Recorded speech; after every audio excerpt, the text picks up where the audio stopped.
Welcome back to Studio 701. You know, some people are really getting into Halloween at work. I don't know who they are, but... In today's Paws and Claws, the employees at one vet's office in town like to go really big during Halloween. They might even go bigger than us, Jeff. Hi, Amber. Welcome to Lewis and Clark Animal Hospital. So here we are, the haunted spooky Manager of that's Krista Schaefer, the office manager of Lewis and Clark Animal Hospital, says the staff does like to go really big for Halloween. There are more than 100 decorations in the vet's office, and it takes up to 3 days to put up all the frightening sights. She says the pets that they have to see are more curious than afraid of the decorations, but the employees all have their favorite sights in the workplace. Here's Krista giving us a tour of the haunted office. Even in the bathroom, there are some scary sights.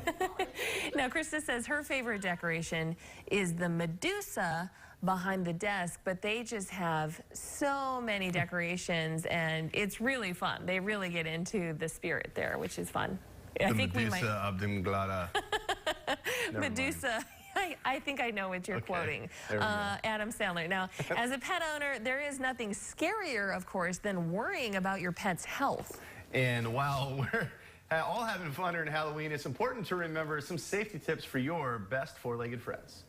There's several things we have to watch for around Halloween. The number one thing you kind of already mentioned is things that they could eat.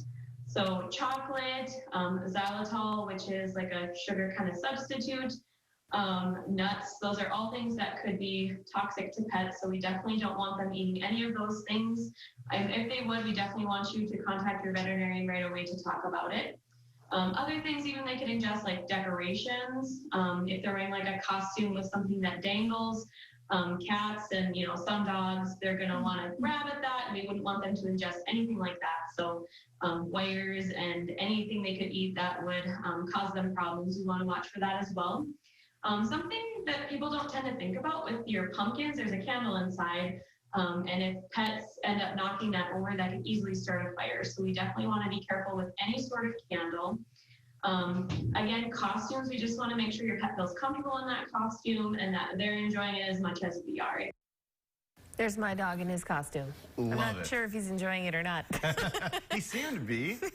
No, speaking of dressing up your pets, for Halloween, you could win a prize in the Lewis and Clark Animal Hospital. They have a Halloween pet contest, and all you have to do is post a picture of your pet in their costume on their Facebook page, and they'll pick a winner on Halloween. Now, again, it's only pets in costumes if they're comfortable and they can breathe easily. I love looking at those. Now, this has been Paws and Claws, and from cute and cuddly to a much different